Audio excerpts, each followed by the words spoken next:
Station, this is Houston. Are you ready for the event?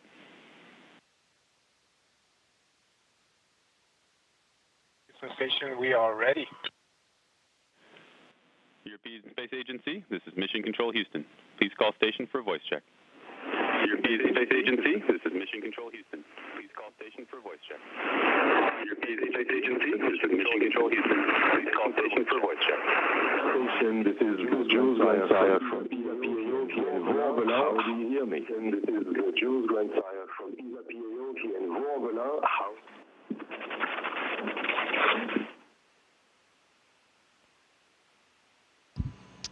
Yes, Jules, ESA-PAO, this is Station. I hear you. Okay, there's a lot of echo, but I hear you. How do you hear me?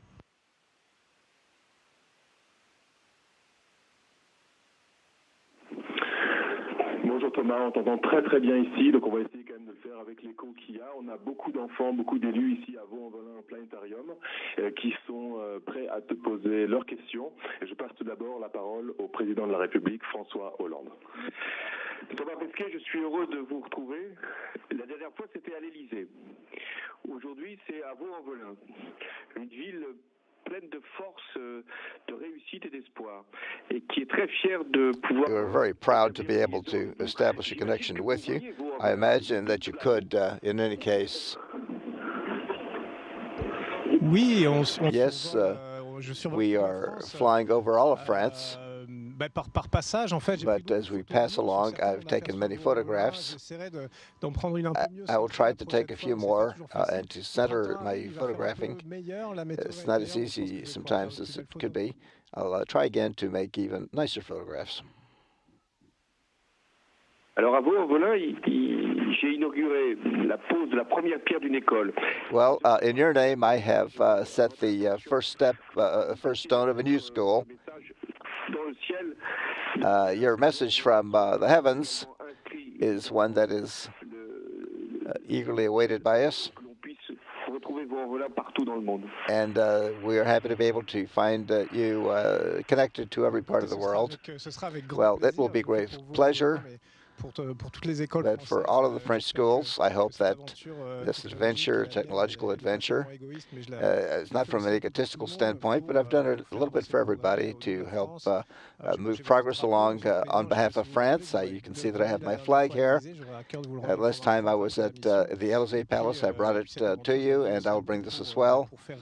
And this adventure also is to help the young dream and to search for scientific and technical vocations, to inspire the youth. Well, for the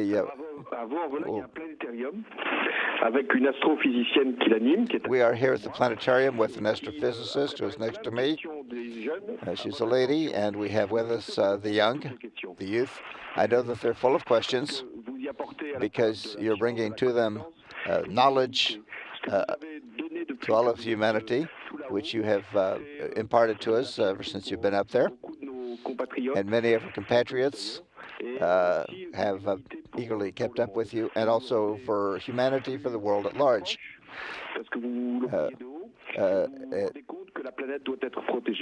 And so you can see very clearly from up there where you are that the planet must be protected.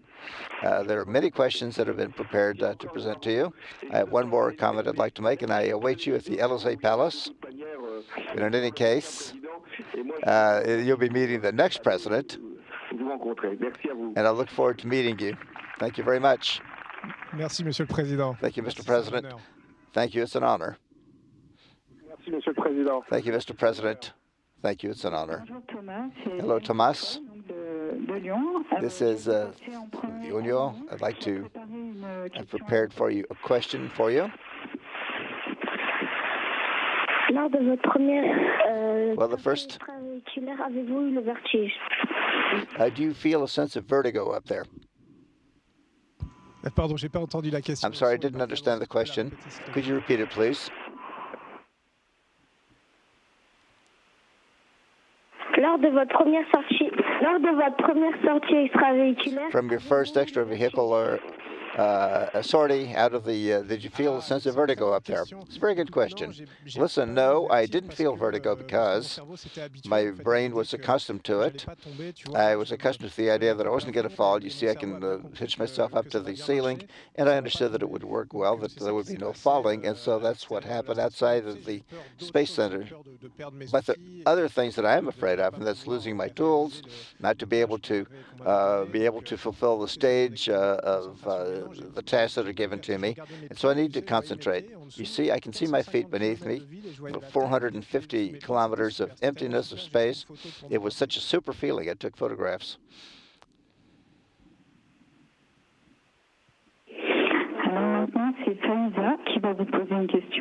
Here's Thomas would like to pose you a question. Je suis élue de la classe pour vous poser une question. I'd like to ask you a question. My question is, est-ce que vous avez goûté les plantes comestibles que vous faites pousser dans l'espace?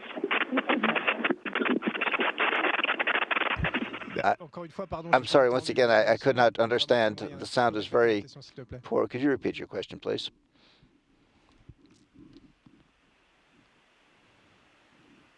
Bonjour Thomas Pesquet. Hello, Thomas.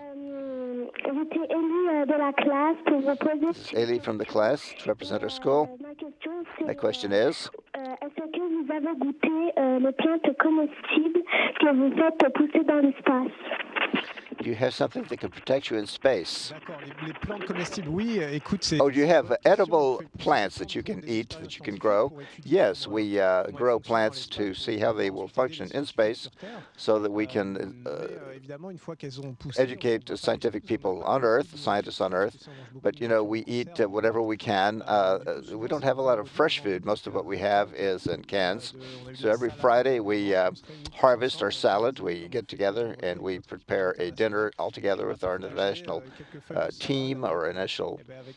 Every Friday we prepare a salad. And then, of course, we eat the rest of the food that we have on hand. It was sort of make a feast out of it because salad is sort of not an ordinary thing, but we do get to eat it once in a while. It's very good. Hello, this is Janet. Thomas will pose a question to you. Est-ce qu'en plus d'observer la Terre, vous avez l'occasion d'observer les étoiles? Have you been able to, you can see the land, but can you also see the stars? Yes, we observe the stars. We observe the stars, but you know the Space Station has a lot of windows which look down toward Earth. There are not many that look upwards toward the stars. We have instruments for that. We have spectrometers which look toward the stars, but we look to the land a little bit. At night, however, we do observe the stars, and we can see them going by very quickly. We see very luminous, very brilliant points that are the stars. There's no pollution that keeps us from seeing the stars really brightly. And so we're able to read the constellations. But it's not like on Earth. We don't have a lot of time because it goes by very quickly. Evidently, it's one of the most beautiful things that you can see. You can imagine how the stars are suspended on the firmament of space. But, of course, the Earth is much more beautiful because it's much more varied. There are many more colors, more forms, the blue of the oceans, the mountains, etc. And so if I had to choose, I'd rather look at the land, or I'd rather look at Earth.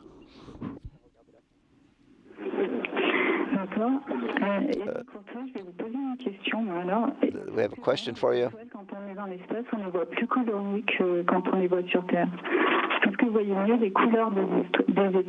Can you see the colors of the stars? I'm sorry, I didn't understand or didn't hear the question, rather. It makes me feel... There was a question about stars, but I didn't really understand the specifics. The question about the stars, let me repeat it. The question was, can you see the stars better from the space station? Can you see the colors of the stars better from the space station? The colors, yes, we can see many more colors in the stars. We see the colors in the stars. We have nuances of blue and red. And so you have to become accustomed to, you have to accustom your vision to being able to, especially when you're in the cupola, to be able to discern the different stars' colors. And so then we begin to distinguish the differences among the statues, the stars, the biggest, the smallest, the colors. I can imagine that through the spectrometer you can see even better. But in any case, we can see it much more clearly than you can on land, unless, of course, you're in a planetarium or an observatory on Earth. I would like to present to you one of the children who wants to ask you a question. Est-ce que des débris heurtent la station? Les entendez-vous? Les débris. Les débris.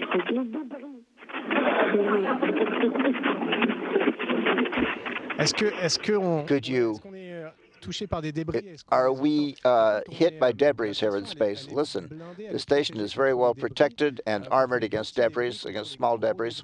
Against major debris, we have to maneuver to move the station to avoid the larger debris.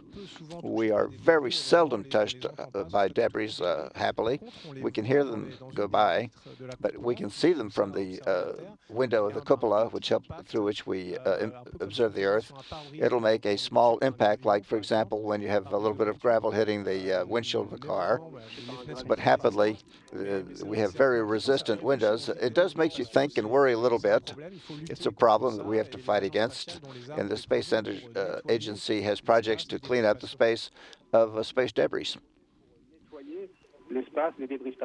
To clean the space of space debris. Another question? En quoi une sortie dans l'espace est différente d'un entraînement en piscine? How is your experience in space different from your training in the pool? Well, it's easier in space. It's normal because when we train, we make it very difficult so that for the day when we do it for real, it's going to be easier than it was in training. That's one difference. Another difference is that in the swimming pool is 10 meters deep, but you always have a floor beneath your feet, and it's not a different feeling. Whereas when you're out here, you don't have a floor. There's a difference between day and night, which we don't simulate in the swimming pool when we train in the diving suit. But of course, when you're out here, it's like somebody turns the light off. You can even get lost because it's complicated. It's a real labyrinth. It's a little bit strange out here. You have to be a little bit more careful because evidently in the pool we have divers who are out there to help us, and safety is much more easily afforded. Whereas when you're outside of the space station, nobody can come out to help you. So you really have to pay attention to what you do because your life is more at risk out here in space than when you're training, evidently.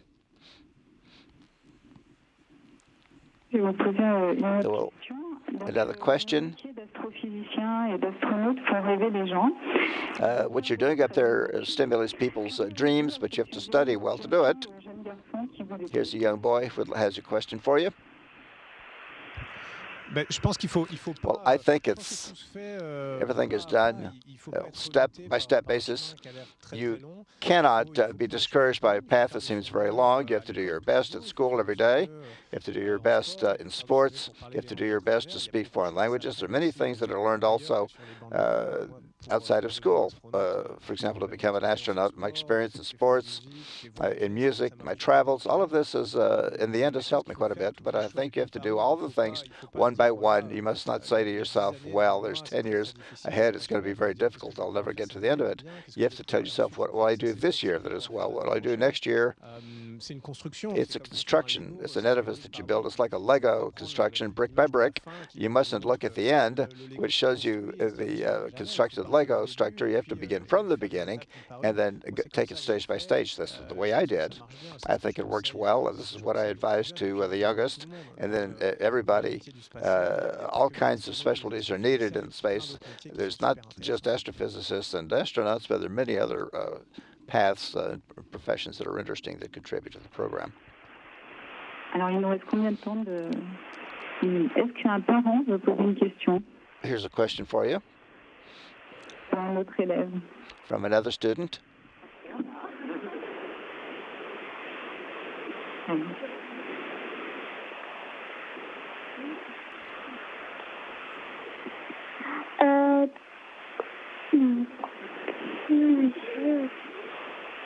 Quand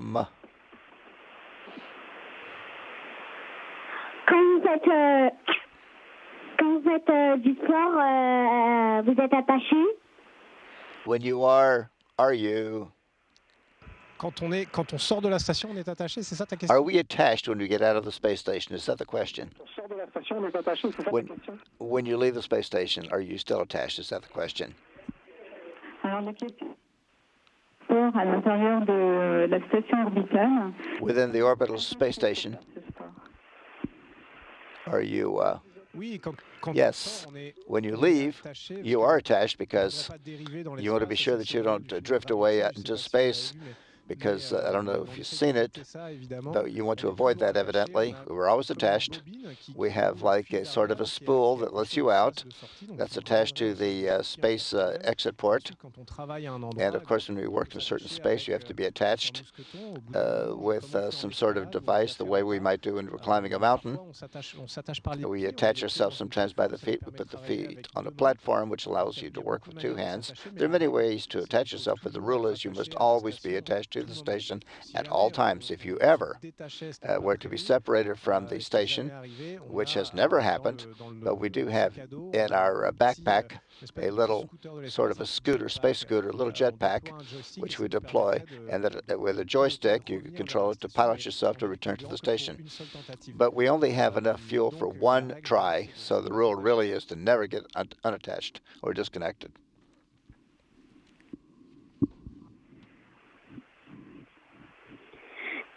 Est-ce que vous avez envie d'aller sur la Lune? When are you going to go onto the moon? D'aller sur la Lune. I like the question is, when are you planning to go to the moon? Yes, we would like to. I would like to. We're a little bit we're explorers in the space station. You know, we do a lot of scientific research with the hands of. We are the hands of the researchers who are on the Earth, and we then produce results for them to help them do their science. But we're also explorers on the other side. I see it in the profile of my colleagues. All of us would like to go. None of us has ever been to the moon. Certainly, the moon will be a stage to learn how to get to Mars, and that what we all have in our heads is to go to Mars. There will be many difficulties to surmount. Certainly we work, all of the agencies are working on resolving these problems, and of course all the people who are still on Earth to assist us in these adventures. We learn a great deal about life. I hope that I'll be part of it, but if it's not me, then it's not a problem. It'll be maybe one of you. Maybe the person who goes to Mars is perhaps among you at school, maybe of your age. It's not important. What counts is that we do go in a great international adventure and that France is part of it. We have these questions that come to our minds. Where are we coming from? Where are we going? How does life created? How does it disappear? These are the questions that we'd like to address. Good morning. Here's a question from Marois here. La première fois que vous étiez en apesanteur, vous vous sentiez différent? Do you feel differently when you feel weight the first time? C'est une bonne question. It's a good question. Listen, the first time that I was in weight, it was in the Soyuz, you know, our vehicle that brought us to the space station, which is very small. So we were floating, but we didn't really get the feeling that when I was floating in a larger volume and arriving at the station, no, I didn't feel different. I wasn't ill. I was lucky. Some people would feel a little bit of illness because everything changes a little bit, like seasickness on a boat, for example. But I felt a little bit as if I wasn't quite, I felt a little bit uncoordinated. It's like riding a bike, learning to ride a bike. So we know how to walk and to run on Earth, but this is a little bit like learning how to ride a bike. I was a little bit sort of uncoordinated. Now I'm fully accustomed to it. It feels very natural, to the point that when I come back to Earth, I'll have to relearn a little bit when I get back how to move about on Earth, how to handle objects, because I've forgotten all of that. Now we have a way of doing things without, in a weightless environment. You can see that I let things go and it just stays there. On Earth, I'll have to learn to do things again if I don't want to cause damage. Good morning. The last question, it's from the parent of a student who has it for you. Hello, something. Qu'est-ce qui me manque le plus? What do I miss the most? There are two things, I think. One is people think about food. No, it's the food is varied. I don't need a lot of food anyway. But no, it's perhaps the freedom. The station is rather confined volume. It's we're lucky that it's as big as it is, but we can't go out and go to the forest or take a bike trip, go out to the mountains or the sea. I've always enjoyed doing that on Earth, and so I miss that a little bit. The second thing, evidently, is those who are near me, we can call each other, but it is 6 months of absence from those whom we love. It's not just in the space station that this happens. There are people who work in submarines who have the same experience, to be far away from your family, your friends, those who are close and near and dear to you. I wish I could have brought them with me. That would have been super. Je vous passe le maire de Vaux-en-Velin. Well, we wish you all the very best. Here's another question.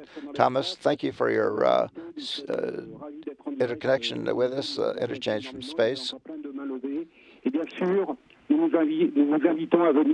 Well, we certainly invite you to come to our planetarium when you come back. Thanks again. Thanks, and have a good day. Well, listen, it's been a pleasure to have all of you aboard the space station, and it will be a pleasure to come and meet all of you at the planetarium after I return to Earth. Station, this is Houston ACR. That concludes the event.